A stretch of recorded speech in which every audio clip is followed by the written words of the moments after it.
예수님께서 유대인들이 갖고 있었던 오해들을 이제 풀어주시죠.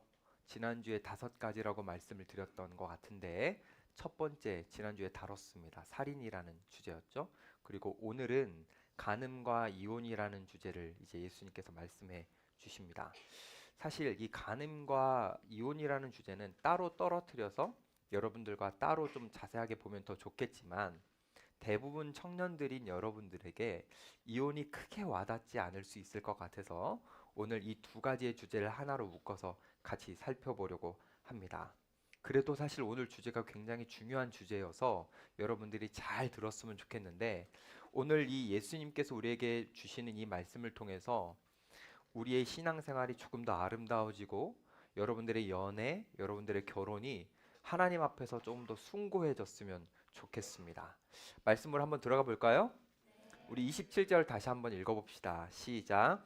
또 간음하지 말라 하였다는 것을 너희가 들었으나 간음에 대한 계명이 원래 있는데 유대인들은 이것을 어떻게 해석했냐면 육체적으로 성적인 문제를 일으키는 것을 간음이라고 생각했습니다. 실제적으로 행동하는 것을 간음이라고 생각했어요. 그런데 예수님은 다르게 말씀을 하십니다. 우리 오늘 본문 28절도 한번 읽어볼게요. 나는 너희에게 이르노니 음욕을 품고 여자를 보는 자마다 마음에 이미 간음하였느니라. 행동으로 옮기지 않더라도 예수님께서는 마음의 음욕을 품었다면 더러운 감정을 가졌다면 그것 또한 간음이다라고 예수님께서 말씀하시는 거예요. 그래서 이 예수님이 말씀하시는 간음을 좀 구체적으로 살펴보기 원하는데 일단 간음이란 뭔가 이걸 한번 생각해 보면 좋겠어요. 쉽게 한번 정의를 내려보면 간음이라는 것은 하나님이 기뻐하시지 않는 모든 성적인 관계를 의미합니다. 하나님께서 허락하시지 않았는데 인간이 그 하나님의 허락을 벗어나서 하는 모든 성적인 관계를 간음이라고 할 수 있는 거죠. 왜 그럼 하나님은 하나님의 허락을 중요하게 여기실까? 하나님은 인간을 억압하는 것일까? 사실 그런 건 아닙니다. 하나님은 인간을 억압하시려고 하는 그 목적기 때문에 이렇게 간음이라는 계명을 주신 것이 아니라 사실 하나님이 인간을 사랑하셔서 존귀 여기게 하시려고 간음이라는 계명을 주셨죠. 왜 그런지 조금만 더 살펴봅시다. 일단 하나님이 인간을 만드실 때에 인간은 동물들과 다르게 되게 특별하게 만들어졌습니다. 어떻게 만들어졌냐면 여러분들이 아시는 것처럼 하나님의 형상대로 만들어졌습니다. 근데 그 하나님의 형상을 인간이 받았는데 그 하나님의 형상이라는 것은 우리의 얼굴로만 받는 것이 아니라 우리의 손과 발을 비롯하여 우리의 몸 전체, 그러니까 성에도 하나님의 형상이 담겨 있는 겁니다. 그래서 남녀가 바른 관계를 맺는 것을 통해서 하나님의 형상이라고 말할 수 있는 하나님의 아름다우심이 드러나게 되는 거죠. 근데 이를 모르고 인간이 무분별하게 성적인 관계들을 맺다 보면 그것은 하나님의 아름다움이 드러나는 것이 아니라 하나님의 형상을 파괴하게 되는 것입니다. 조금 더 과격하게 말을 해보면 성적으로 총상을 우리에게 주셨고 그것을 고귀하게 여기시는 하나님의 얼굴에 침을 뱉는 것 같은 아주 무서운 행동입니다. 그런데 인간은 이것을 잘 모르고 성적인 문란함을 늘 해왔습니다. 여러분들이 성경을 보시면 아시다시피 성경에 보면 대부분 다 성적인 문란함이 거기에 있죠. 특별히 창세기 6장에 보면 하나님이 인간을 만드신 것을 후회하신다라는 표현이 나오거든요. 그때도 직접적으로 그 이유가 뭐냐면 그 당시의 성적인 타락이 직접적인 원인이었습니다. 하나님을 향해서 그 하나님의 얼굴에게 침을 뱉는 것 같은 그 성적인 문란함을 하나님은 너무나 싫어하시는 거예요. 그래서 진노하시는 거죠. 물론 제가 이렇게 말씀드릴 때 여러분들이 오해하면 안 될 것은 인간이 갖는 성적인 욕구 자체를 하나님이 정죄하시는 것은 아닙니다. 우리 인간이 갖고 있는 성이라는 것은 재앙이 아니에요. 이것 또한 하나님이 우리에게 주신 축복입니다. 그러니까 성적인 욕구 자체를 우리가 죄악시하거나 그것을 악으로 막 치부해 버릴 필요는 없어요. 자, 그런데 하나님의 울타리를 벗어나 하나님의 뜻과 상관없는 이게 문제가 되는 거죠. 여러분, 어떤 학생이 학교를 가고 있었어요. 청소년인데. 근데 이성을 만났습니다. 이성을 딱 만나서 나 쟤랑 대화해보고 싶다. 이런 마음을 갖는 거. 이게 악입니까? 자연스러운 거죠. 우리 청년들이 이성에 관심을 가지고 이성에 대해서 어떤 성적인 욕구가 생기는 거. 이게 죄입니까? 애매합니까? 이런 건 죄라고 할 수 없죠. 이런 감정과 욕구 자체는요, 우리가 결혼이라는 아름다운 관계로 들어가게 하는 좋은 과정이 될 수 있습니다. 이거 자체는 문제가 되지 않아요. 근데 진짜 문제는 뭐냐면 이것을 넘어서는 금지된 마음을 갖는 것이 바로 문제입니다. 하나님이 허용하시는 성 안에서, 하나님이 허락하시는 그 울타리 안에서 우리는 성을 누려야 되는데, 하나님의 허락 없이 자기 마음대로 하려고 하는 거, 이게 바로 죄이죠. 목사님, 요즘 시대가 어떤 시대인데 너무 고리타분한 말씀을. 아니요, 여러분. 왜 이게 죄가 되는지 한번 구체적으로 살펴봅시다. 제가 오늘 좀 적나라한 단어를 쓸 텐데 이해되죠? 좋아요. 자, 일단 저도 민망합니다. 자, 많은 사람들이 포르노를 보죠. 그 포르노를 여러분 왜 볼까요? 포르노라는 걸 왜 보죠? 성적인 욕구, 자기가 갖고 있는 이 성적인 욕구를 충족시키기 위해서 그 영상을 보는 겁니다. 그 영상 속에 나오는 그 사람을 통해서 자신의 성적인 욕구를 채우는 거죠. 근데 자신의 성적 욕구가 채워지면 그 영상을 더 이상 보지 않습니다. 그 영상은 이제 필요하지 않아요. 그 영상 속에서 나오는 그 사람도 필요하지 않는 거예요. 그러니까 무슨 말이냐면 이것은 그 영상 속에 있는 그 사람을 내 욕구를 충족시키기 위한 수단으로 이용하는 겁니다. 이용해 버리는 거예요.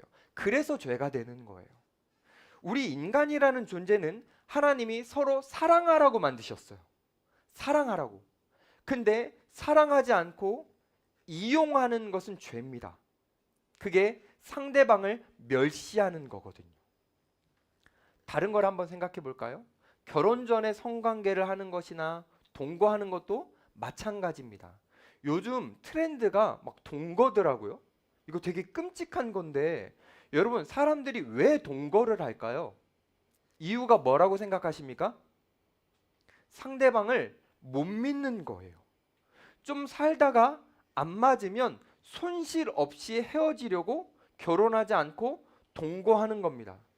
여러분, 지금 살아보다가 안 맞으면 헤어지려고, 내가 손실을 갖지 않으려고 하는 이 마음이 사랑입니까? 사랑이 아니죠. 이건 사랑이 아니에요. 상대방을 통해서 욕구를 채우려고 하는 이기적인 그냥 이용일 뿐입니다. 사랑이라는 게 뭘까요? 여러분, 사랑이라는 것은 상대를 보호하고 책임지는 것이 바로 사랑이에요. 근데 이 보호와 책임 없이 상대를 그저 내 욕구를 충족시키기 위해서 이용하려고 하는 것은 사랑하는 것이 아니라 상대를 멸시하는 겁니다. 결혼한 사람이 외도하는 것도 똑같은 거예요. 내 욕구를 위해서 배우자를 생각하지 않는 것, 배우자를 멸시하는 거죠. 그런데 여러분, 이 멸시를 기억해 보세요. 지난주에 우리는 분노를 살펴봤어요. 이 분노가 살인과 같이 연결돼 있다고 했잖아요. 그렇죠? 근데 이 분노의 특징이 뭐였습니까? 다른 사람을 멸시하는 거잖아요. 경멸하는 거잖아요. 그래서 죄라고 했잖아요. 간음도 그렇네요. 네, 맞아요.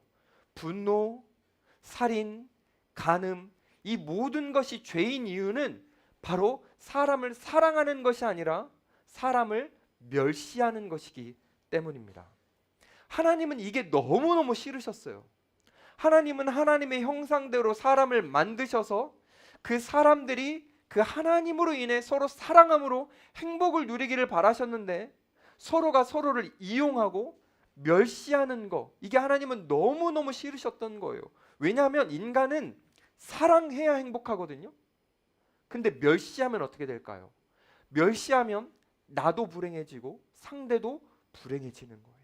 하나님은 우리가 불행해지는 것을 원치 않으셨어요. 예수님도 이게 너무나 안타까우셨어요. 사람들이 간음으로 인해 불행해지고 망가지는 거, 이게 너무나 안타까우셨어요. 그래서 예수님은 이렇게까지 말씀하십니다. 그 이렇게까지가 뭘까요? 29절부터 한번 봅시다. 29절과 30절을 같이 한번 읽어볼게요. 시작. 만일 내 오른눈이 너로 실족하게 하거든 떼어내버리라. 내 백체 중 하나가 없어지고 온몸이 지옥에 던져지지 않는 것이 유익하며, 또한 만일 내 오른손이 너로 실족하게 하거든 찍어내버리라. 내 백체 중 하나가 없어지고 온몸이 지옥에 던져지지 않는 것이 유익하니라. 이 말씀을 예수님께서 하셨는데 이거 진짜 눈 빼라는 겁니까? 정말 이거 손 찍어버리라는 겁니까? 예수님이 말씀하시는 이 말씀을 진짜 그대로 실천한 용감한 사람들이 있었습니다. 초대교회 때 죄 짓는 게 너무너무 싫어서 진짜 손을 찍어버린 용감한 사람들이 있었고요. 그리고 교부 시대에 자신의 성욕을 너무 싫어서 스스로 거세한 신학자들도 있었습니다. 그뿐만이 아니라 요즘도 있고요. 제가 아는 목사님도 사모님과 상의한 후에 스스로 거세를 했습니다. 여러분, 이게 너무 무모해 보이나요? 저는 이들의 이런 실천을 그냥 비하하고 싶지는 않아요. 저는 그냥 좀 대단하게 느껴져요. 얼마나 죄 짓고 싶지 않으면 이렇게까지 했을까? 그렇다고 해서 여러분 절대 따라 하시면 안 됩니다. 우리가 눈을 빼고 손을 자른다고 해서 우리의 죄성까지 잘라지는 게 아니라서, 이것을 실천하다가는 나만 하는 몸이 있을까요, 없을까요? 없죠. 2개 잘랐는데 또 어딜 자르지? 이래야 될 수도 있는 게 바로 우리 수준이기 때문이에요. 나만 하는 게 없는데, 그렇다면 왜 예수님은 이렇게 말씀하셨을까? 예수님이 이 말씀을 주신 이 말씀의 강조점은 이런 겁니다. 눈을 빼고 손을 자를 만큼 각오하여 간음에 지지 마라. 간음으로 인해 망가지지 않기 위해 눈을 빼고 손을 자를 만큼 결단하라 라는 겁니다. 근데 이 말씀 속에 하나 포인트를 놓치면 안 되는 게 있어요. 그게 뭐냐면, 먼저 눈부터 언급하셨잖아요. 그것은 보는 것이 중요하다라는 의미입니다. 이것의 대표적인 케이스가 다윗이라는 인물인데요. 다윗이 여러분 알다시피 어느 날 한가롭게 옥상에 올라가서 이렇게 산책을 하면서 거닐고 있다가 저 멀리서 한 여인이 목욕하는 것을 봤죠. 그 여인의 이름이 뭡니까? 그렇죠, 바세바였습니다. 근데 다윗이 그 목욕하는 여인을 그냥 이렇게 딱 봤다가 어휴 큰일 났네, 나 들어가야겠다 라고 해서 들어갔어야죠. 여러분이라면 다 그렇게 하잖아요. 그쵸? 근데 다윗이 어떻게 했는 것 같냐면, 와, 참 예쁘다, 저 여인을 데려오고 싶다, 이런 마음을 가지면서 계속 봤던 것 같아요. 자, 그래도 여기까지를 지켜봤을 때 일반적인 유대인들의 율법의 해석은 아직 다윗이 간음한 게 아니에요. 일반적인 유대인들의 관점에서는 간음은 행동이었으니까요. 그렇죠? 근데 예수님 오늘 뭐라고 말씀하셨죠? 마음, 음욕을 품는 것도 간음이라고 하셨죠. 그러니까 예수님의 의도에서, 예수님의 생각으로는 다윗이 그 여인을 바라보면서 음욕적인 마음을 품고 있는 것만으로도, 그것을 보고 있는 것만으로도 이미 다윗은 간음을 하는 겁니다. 이해되시죠? 좋아요. 그러면 이 다윗에게 이 예수님의 눈을 빼라고 하시는 이 말씀을 적용하면 어떻게 되는 걸까요? 다윗이 그 여인을 보고 있는데, 목욕하는 여인이 있었어요. 예수님이 눈을 빼라고 하셨죠? 그러면 아유 큰일 났다, 진짜 눈 빼야겠다, 이렇게 하면 되는 겁니까? 아니죠. 눈을 빼라는 것은 보지 말라는 거겠죠. 그러면 다윗은 그 여인이 보일 때 이렇게 보고 있다가 큰일 난다, 이러면 안 돼, 보지 말아야지. 이게 바로 예수님이 말씀하시는 눈을 빼라는 의도입니다. 여러분 이해되시죠? 근데 너무 안타깝게도 다윗은 계속 봤습니다. 그 여인을 계속 봤어요. 계속 보다 보면 어떻게 되냐면 손이 움직이기 시작합니다. 다윗의 손이 어떻게 움직였을까요? 제가 상상을 한번 해봤거든요. 이랬을 것 같아요. 어이 신아 일로 와봐. 저 여자 알아봐. 그리고 나한테 데리고 와. 손을 움직이는 거예요. 손을 움직여서 자기의 욕망을 채우려고 하는 거죠.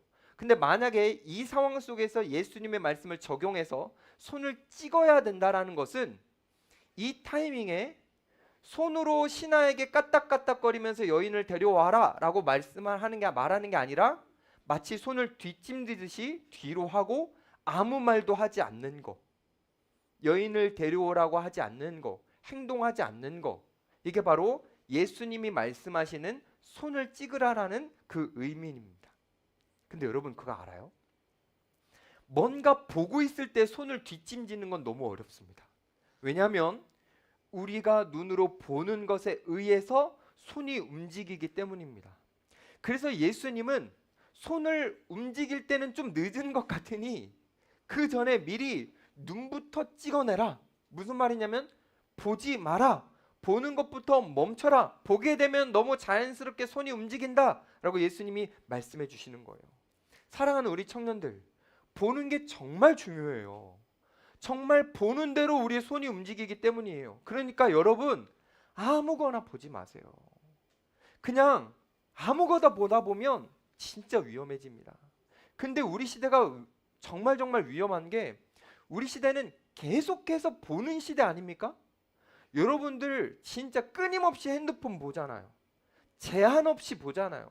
끊임없이 보다 보면 이 악한 것들이 내가 제어하고 막을 틈 없이 우리 안으로 막 들어오게 됩니다. 그냥 여러분들이 인스타 이렇게 올리고 짤 같은 거 이렇게 올려서 보다 보면 내가 의도하지 않았던 그런 영상들을 우리는 보게 되면서 그 영상들이 우리의 욕망을 자극하고 우리의 욕구들을 자극하게 됩니다. 그러니 우리 청년들 무분별하게 아무거나 막 보지 마시고 건강하게 할 것, 나를 건강하게 할 것을 봐야 됩니다. 제가 우리 청년들에게 오늘 여러분들이 오랫동안 보면 좋을 만한 것을 하나 추천해 드리고 싶은데 추천해도 될까요? 유튜브에 청년 유튜브 우리 청년 2부 유튜브에 들어가면 미안해요. 말하지 않을게요. 근데 정말 여러분들이 꼭 보면 좋을 것 같은 것을 추천하고 싶어요. 그게 뭐냐면 옆 사람입니다. 자, 지금 옆 사람 한번 보세요. 지금 보세요, 지금. 여러분, 영상만 너무 보지 마시고 좀 서로를 보세요. 자주 만나서 대화하고 주중에라도 같이 식사하고 교제하고 이걸 꼭 내가 꼭 연애하리라 라는 마음으로 이성에게만 접근하지 마시고 동성끼리도 서로 지체되었으니 같은 마을 안에 우리 청년부 안에 정말 같이 밥도 먹고 식사 교제 막 하면서 서로를 좀 많이 봤으면 좋겠어요. 여러분들이 영상을 통해서 볼 때는 음욕이 자극될 수 있지만 우리가 서로를 보잖아요. 그럼 뭐가 자극되는 줄 아세요? 사랑이 자극됩니다. 그래서 우리는 서로를 보고 교제할 때 사랑할 수 있게 되는 거예요. 우리는 정말 행복할 수 있는 거예요. 근데 너무 안속에 살고 있어요. 영상을 통해서 우리의 감정이나 우리의 그쪽으로 빠져들게 만드는 그런 세상 속에 우리는 살고 있어요. 그래서 우리는 이런 성적으로 문란한 세상 속에 살고 있을 때 더욱더 거룩하게 살기 위해서 우리는 마치 눈을 뽑고 손을 자른 것 같은 그런 결단을 우리는 할 수 있어야 됩니다. 때로는 우리가 이 세상을 살아가며 눈도 좀 감을 수 있어야 돼요. 손도 좀 모으고 손도 안 움직일 수 있어야 되는 겁니다. 눈 감고 손 모으면 뭐 하는 거예요? 이거 하라고요, 이거. 제발. 예수님이 하라고 했잖아요. 이거 해야 되는 거예요. 근데 여러분 그거 아세요? 우리가 이 세상을 살 때에 남들은 바쁘게 스펙 막 쌓고 막 즐길 거 다 즐기는데 여러분들이 눈 감고 손 모으는 거를 너무 오랫동안 한다고 해봅시다. 그러면 사람들은 이걸 이해 못해요. 이해 못하는 사람들은요, 우리를 향해서 마치 눈을 못 쓰고 손을 못 쓰는 사람인 것처럼 우리를 불구자처럼 여길 수 있어요. 좋아요. 한번 질문해 볼게요. 우리 사랑하는 청년들, 우리가 이 세상을 살아가면서 불구자처럼 되는 것이 수치인가요? 우리가 이 세상을 살아가면서 눈을 감아야 될 것 같아서 눈 감고 손을 쓰면 안 될 것 같아서 손을 모으고 있는 거, 이게 진짜 수치인가요? 아니죠. 우리에게 진짜 수치는 내가 간음을 하고 있는지도 모른 채 간음을 하면서 하나님의 형상을 망가뜨리고 하나님과 멀어지고 있는 거, 이게 바로 수치인 거죠. 우리가 불구자처럼 살더라도, 우리의 시선이 자유롭지 못하고 우리의 손이 자유롭지 못하더라도 우리가 하나님 앞에서 거룩하게 살아간다면 그것은 우리에게 수치가 아니라 우리에게 정말 영광입니다. 우리 청년들은 진짜 수치가 무엇인지, 진짜 영광이 무엇인지를 잘 알고 그것을 기억해야 됩니다. 우리가 사는 세상은 우리를 수치스럽게 만들려고 많은 것으로 우리를 유혹하고 있어요. 그래서 예수님이 이것을 이렇게까지 말씀하세요. 29절에 보면 실족한다라는 표현이 나오거든요. 이 실족한다라는 표현은 어떤 의미냐면요, 낚싯바늘에다가 미끼를 딱 끼워가지고 물고기를 유인하는 단어입니다. 세상에 음욕이 바로 우리를 그렇게 유혹하고 있다라는 거예요. 우리 주변에 이런 유혹들이 너무나도 많다라는 겁니다. 그러니까 우리는 어떻게 해야 되는 거예요? 그 우리를 유혹하는, 우리 앞에서 살랑살랑 꼬리를 흔들고 있는 그 지렁이에 우리가 마음을 뺏겨서 텁썩 물면 안 되는 거고, 우린 절대 저걸 물지 않겠다라고 하는 비장한 결단과 각오를 해야 되는 겁니다. 마치 눈을 뽑아버리는 것처럼, 마치 손을 잘라버리는 것처럼 그런 비장한 결단을 해가지고 세상이 우리를 향해서 음욕으로 공격할 때, 유혹할 때 우리는 적극적인 방어 자세를 갖춰야 되는 겁니다. 이 적극적인 방어 자세를 위해서 제가 오늘 여러분들에게 두 가지를 제안하고 싶어요. 첫 번째는, 음욕은 싸우지 않고 피하는 겁니다. 피하는 거예요, 여러분. 싸우면 안 됩니다.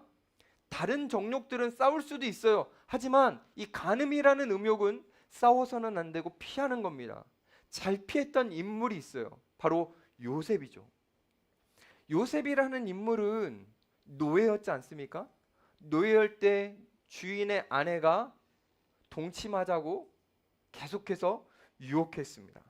근데 이때 요셉은 어떻게 생각했냐면, 아니, 하나님이 나를 바라보고 계시는데 내가 어떻게 이 유혹에 넘어갈 수 있어? 하나님이 나를 바라보신다라는 그 의식을 가지고 그 유혹에 넘어가지 않았어요. 저는 우리 청년들이 오늘 찬양으로 고백했던 것처럼 우리 안에 주님이 계시니 하나님이 나를 바라보고 계신다, 나와 함께 하신다는 그 의식을 가지고 여러분들도 여러 유혹들을 다 이겼으면 좋겠어요.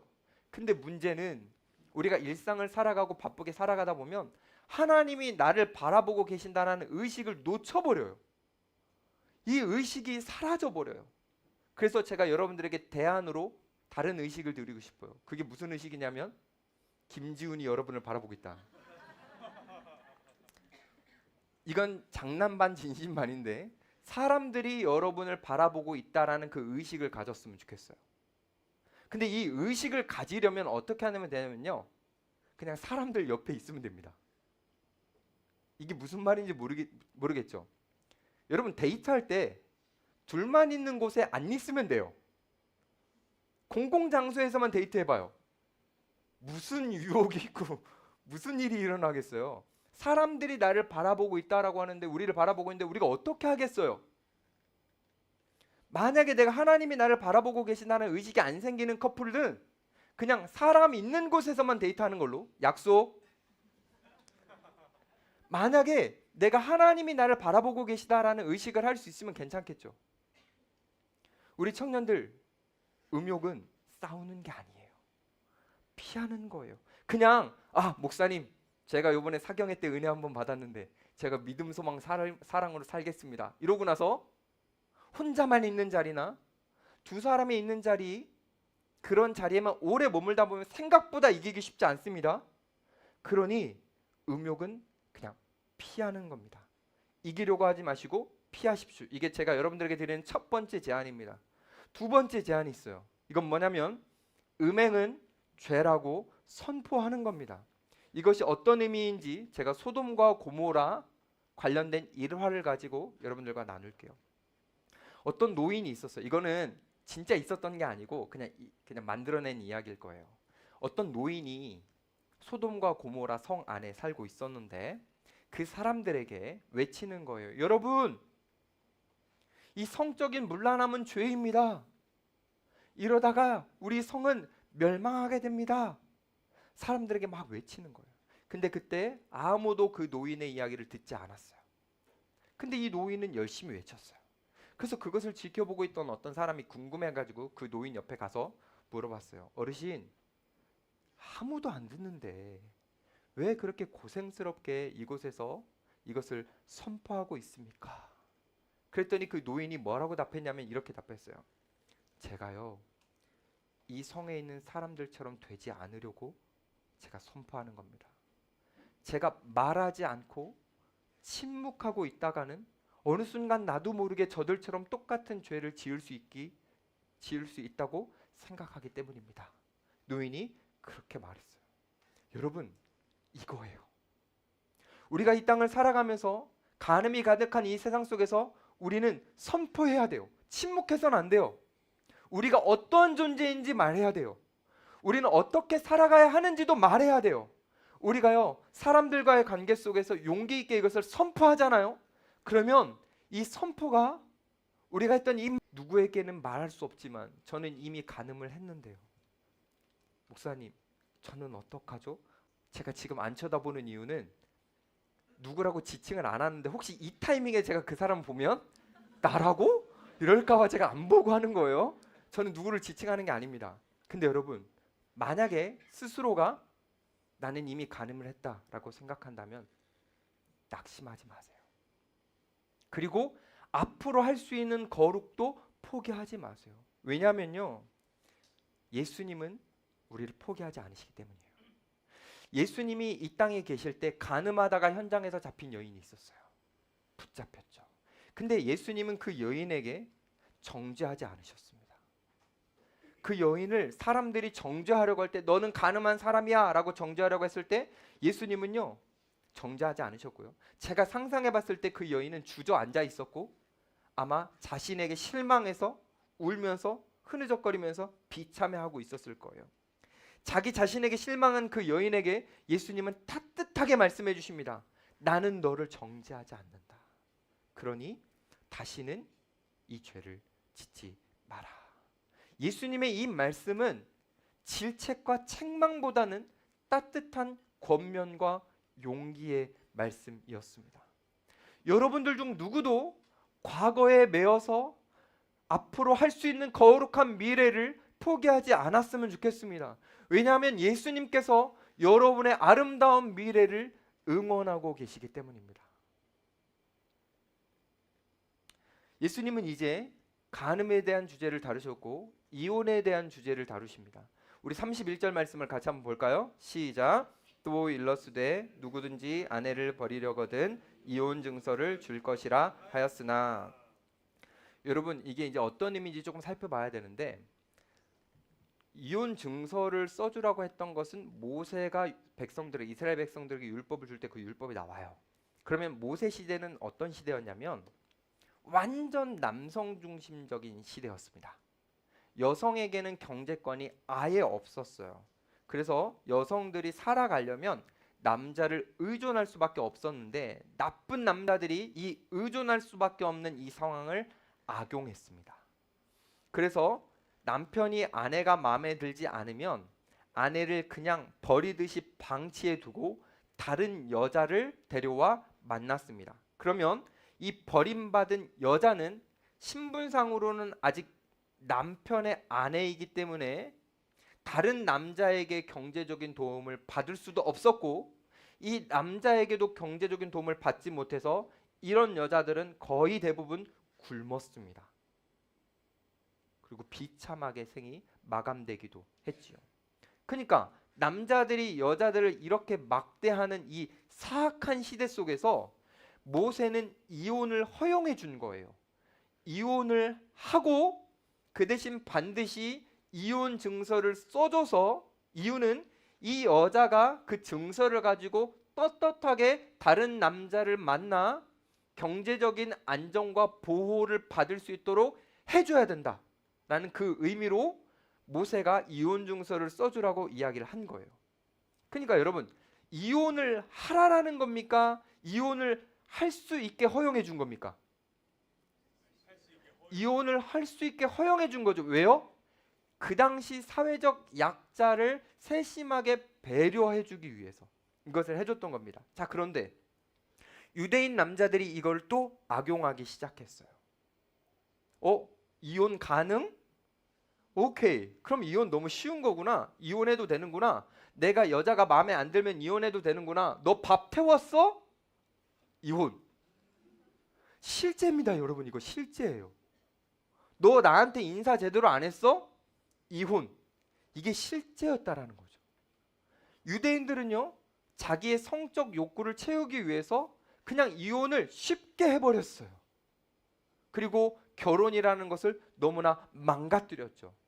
여러분, 유대인들이 이렇게 살았던 것은 결혼을 주신 하나님을 모욕하는 거고 하나님을 배반하는 것입니다.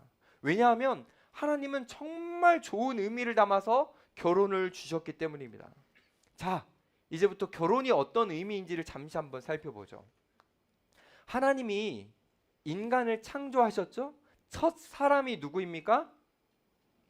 네? 아담이죠. 이 아담이라는 인물은 지적으로, 신체적으로 완벽한 인물이었지만 정서적 교감을 할 수 있는 다른 사람이 없어서 외로움을 느꼈습니다. 그래서 하나님은 이것을 아시고 아담에게 전신 마취를 시키신 이후에 아담의 갈비뼈를 빼어서 하와라는 여자를 만들어 주셨죠. 여러분 혹시 궁금하지 않아요? 저기 주원이 혹시 있나? 주원이가 한번 물어본 적 있어요. 왜 굳이 갈비뼈로 만들었냐고. 근데 제가 이해하지 못할까 봐 얼버무리면서 넘어갔는데, 여러분 혹시 왜 갈비뼈로 만들었다고 생각하십니까?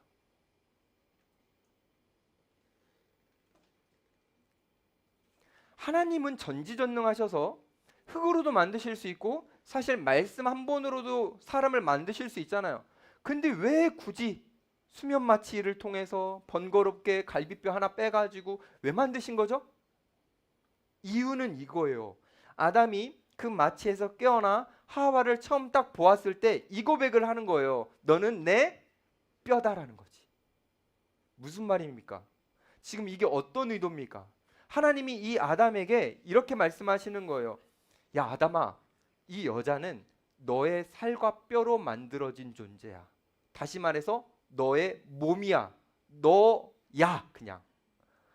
너의 자신과 똑같은 존재가 바로 이 대상이야. 그러니까 하나님은 이 여인을 만드시는 의도를 통해서 아담에게 상대라는 다른 사람을 자신의 몸처럼 여길 수 있도록 일부러 갈비뼈를 빼다가 만드신 거예요. 이 여인이 행복해야 내가 행복하고 이 여인이 불행하면 나도 불행하다. 우리는 한 몸이다라는 것을 느끼게 해주시려고 하나님은 일부러 이렇게 창조하신 겁니다. 그래서 남자와 남편은 다른 거예요. 여러분, 남자는 그냥 남자예요. 그렇죠? 근데 이 위해서 배를 가르고 뼈를 꺼낸 존재입니다.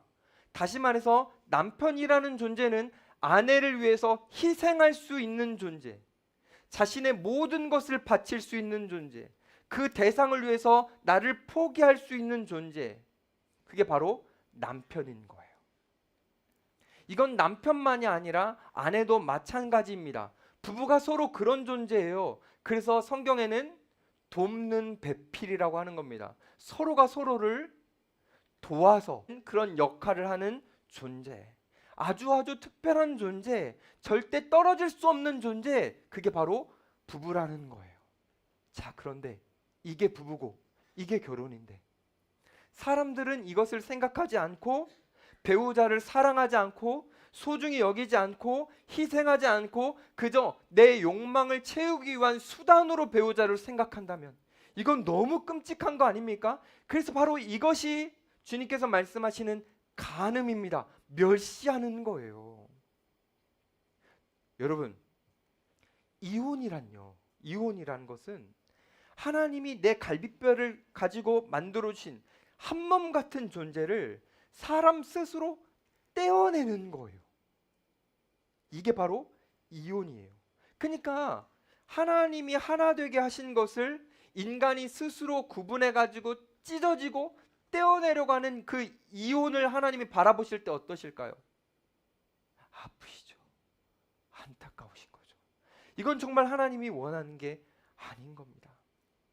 남자와 여자가 하나님 안에서 만나 결혼하여 한 몸이 된 것은 이것은 그냥 법원 가가지고 도장 하나 찍는다고 해서 갈라질 수 있는 문제가 아니라니까요.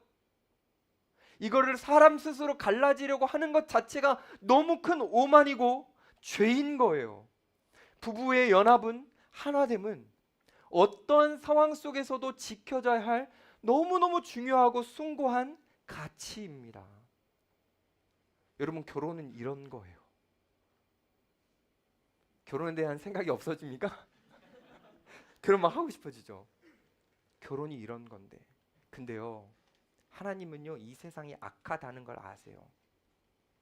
아무리 좋은 법을 율법으로 주셔도 사람들이 악용하고 악하게 대할 수 있는 것을 아셨어요. 특별히 이 세상이 너무 악해서 서로에게 너무 고통 줄 수 있다는 걸 아셨어요. 그래서 하나님은 이 인간의 악함을 공감하셔서 어쩔 수 없이 이혼할 수 있는 예외 사항을 주신 거예요. 그게 바로 오늘 본문의 32절입니다. 같이 한번 읽어볼까요?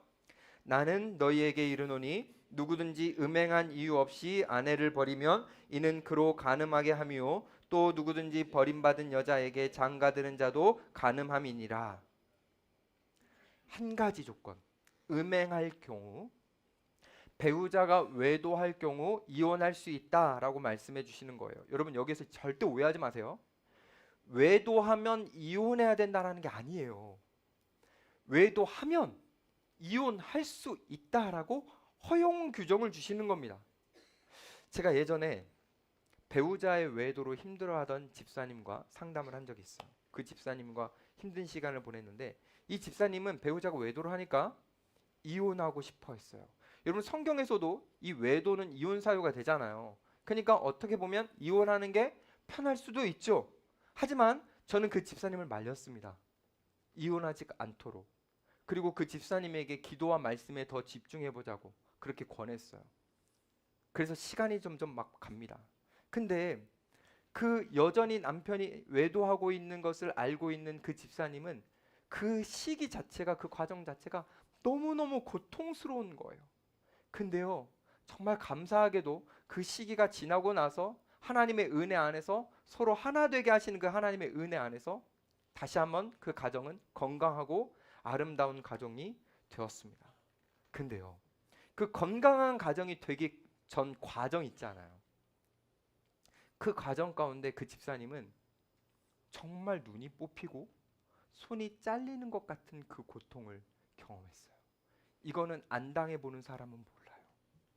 너무 끔찍한 그 고통을 겪으셨지만 그분은 인내하셨고 참으셔서 하나님이 선물로 주신 하나 되게 하신 그 가정을 잘 지켜내셨습니다.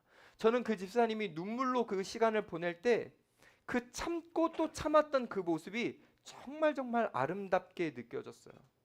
근데 여러분에게 이렇게 한번 질문해 볼게요. 여러분, 그 집사님이 외도하는 남편을 보면서도 참고 용서하는 것이 수치스러운 겁니까? 다른 사람들은 이혼하고 싶으면 쉽게 이혼해요. 근데 내가 하나님을 진짜 믿어서 하나님 때문에 남들 다 쉽게 하는 그 이혼하지 못하고 거기서 참고 또 참아야 되는 거, 이혼하지 못하는 거, 이게 수치입니까? 세상 사람들이 볼 땐 수치죠. 근데 여러분, 그렇지 않아요. 이것은 수치가 아니라 영광입니다. 하나님이 주신 관계를 지키고 그 관계 속에서 내가 이 사람이 나를 사랑하는 것 같지 않지만 내가 끝까지 이 사람을 사랑하겠다고 약속한 것을 지키려고 노력하는 것, 이거는 영광입니다. 그래서요, 저는 그 집사님이요 정말 자랑스러워요. 저만 그런 감정을 가질까요? 아니요. 우리 하나님도 그러실 거라 생각합니다. 사랑하는 여러분, 우리 인생 가운데 무엇이 진짜 수치죠? 반대로 우리 인생 가운데 무엇이 진짜 영광일까요? 남들 다 눈 뜨고 그냥 마음 편하게 그 눈으로 보는 것을 즐기면서 살아갈 때 우리는 그거 즐기지 않으려고 눈 감고 죄 짓지 않으려고 몸부림치는 거, 이게 수치입니까? 이 세상의 사람들이 손 막 뻗어가면서 세상에서 하고 싶은 거 다 붙잡고 즐길 때 우리 그거 하지 않으려고 손 꽉 모으고 몸부림치는 거, 이게 수치입니까? 아니죠. 이건 진짜 우리에게 영광입니다. 왠 줄 알아요? 이게 왜 영광인지 알아요? 우리 예수님도 그러셨거든요. 우리 예수님도 눈 감고 손을 모으셨거든요. 아니요, 우리 예수님은 이것보다 더한 것도 사실 하셨습니다. 어떤 걸 하셨는지 이제 소개하고 마무리할게요. 예수님은요, 오늘 29절 30절에 보면 눈을 빼버리고 손을 찍어버리라고 하셨죠. 예수님이 실제로 그것을 자신에게 하셨습니다. 예수님은요, 십자가에서 눈을 빼버리셨고요, 십자가에서 손을 찍어버리셨어요. 무슨 말이냐고요? 예수님이 십자가에 달리기 전에 가시관을 썼습니다. 그 가시관은요, 일반적으로 우리가 생각하는 이런 가시가 아닙니다. 큰 가시입니다. 일반적으로 당시 십자가형을 할 때 그 가시관을 눌러서 쓰게 되는데, 여기서부터 눌렀으면 그 가시가 뇌 속으로 파고 들어갑니다. 실제로 그래요. 그래서 시신경을 누릅니다. 눈이 안 보여요. 네. 예수님은 그 십자가에서 실명하셨을 것으로 많은 사람들이 추측합니다. 가시가 들어갔으니까요. 눈을 찌르시고 눈을 빼셨죠. 손을 못 움직이게 손을 찍어버리셨습니다. 이 눈을 빼고 손을 찍는 듯한 이 끔찍하고 말할 수 없는 이 고통을 예수님은 스스로에게 허용하셨어요. 사람들은 그 모습을 보면서 수치라고 했습니다. 야, 너 내려올 테면 내려와 봐. 우리가 그럼 믿어줄게. 근데 예수님은 십자가에 매달리셔서 눈을 보이지 않는 그 상태로, 내려올 수 없는 그 상태로 끔찍한 고통을 계속 당하셨죠. 여러분, 이게 수치입니까? 예수님은요, 이것을 수치라고 여기지 않으셨어요. 예수님은 이것 자체를 굉장한 영광으로 여기셨습니다. 왜냐하면 이것을 통해서 진짜 정죄받고 수치받아야 될 우리를 보호하셨고, 진짜 사실 우리가 죄로 인해서 눈이 뽑히고 우리가 손이 찍혀야 되는데 그런 우리를 대신 예수님께서 고통당하셔서 우리가 그 십자가에 매달리지 않아도 되는 존재로 만들어 주셨기 때문에, 예수님은 그래서 그것이 십자가의 그 고통이 수치가 아니라 영광이었던 겁니다. 예수님은 지금 무릎 꿇고 어쩌면 넘어져 있고 가늠하다가 현장에서 잡혀져 있는 잡혀있는 그 여인처럼 내가 어찌해야 될 바 모르는 그 상황 속에서 움츠러든 그 우리를 향해서 예수님은 다가오셔서 십자가에서 그 피 흘리신 손으로 우리를 막아주십니다. 누구든지 죄 있는 자만 이 여인에게 돌을 던지라. 아무도 던질 수 없죠. 예수님이 그 피 묻은 손으로 우리를 막아주고 보호해주고 계시는데 어찌 누가 우리를 정죄할 수 있겠습니까? 우리의 지난 과거가 아무리 악하고 더럽고 추악해도 주님이 여러분들을 피 묻은 손으로 보호해주고 계시기에 우리는 안전한 거죠. 주님이 우리를 이렇게 피 묻은 손으로 감싸주시면서 이렇게 말씀하십니다. 내가 너를 사랑한다. 그때 우리는 이런 감정을 가져요. 주님, 제가 이렇게 간음하다 걸려서 비참하게 넘어져 있는 저를 왜 사랑하십니까? 저는 사랑받을 이유가 없는데요. 근데 주님이 그때 다시 말씀하시는 거예요. 그래도 내가 너를 사랑한다. 내가 너를 정죄하지 않는다. 다시는 그 죄를 짓지 말고 나와 함께 거룩하게 동행하자. 주님이 우리에게 이렇게 말씀하십니다. 사랑하는 여러분, 우리에게 진짜 영광은요, 세상에서 얻는 그 쾌락이 아니라 주님이 우리에게 들려주신 그 이 음성을 듣는 겁니다. 우리와 함께 동행하기 원하셔서 그 피 묻은 손으로 우리의 손을 붙잡아 주시고 나와 함께 걷자라고 말씀하신 그 주님과 함께 걸어갈 수 있는 것이 우리에게 진짜 영광이에요. 세상에서 내 눈을 막대로 뜨고 내가 보고 싶은 거 맘대로 보는 거, 내가 손을 뻗어서 내가 하고 싶은 거 다 하는 거, 이게 영광이 아니라 눈을 감고 손을 모아서 내 안에 들어오신 그 예수님과 함께 동행하며 그 주님의 임재를 누려갈 수 있는 거, 이게 진짜 우리에겐 영광입니다. 우리가 그 눈을 감고 주님 앞에 손을 딱 모았을 때에 주님이 우리에게 세밀하게 응답해 주시고 말씀해 주시는 거, 너가 내 자랑이다, 너가 내 기쁨이다, 내가 너와 함께 하길 원한다라고 하는 그 주님의 음성이 저라는 김지훈의 말을 통해서 듣는 것이 아니라 여러분들이 기도할 때 진짜 따뜻하게 듣는 거, 이게 진짜 영광입니다. 여러분, 이 영광스러운 삶을 살기 위해 때로는 눈을 감으시고 때로는 손을 멈추셔서 여기 있는 모든 분들이 주님과 함께 연합하여 살아가는 그 영광을 누리셨으면 좋겠습니다. 여기 있는 한 분도 절대로 수치에 빠지지 않고 주님이 진짜 주시는 그 십자가의 영광만을 사모하면서 한 걸음 한 걸음 거룩하게 살아가는 저와 여러분들이 되기를 간절히 축복합니다.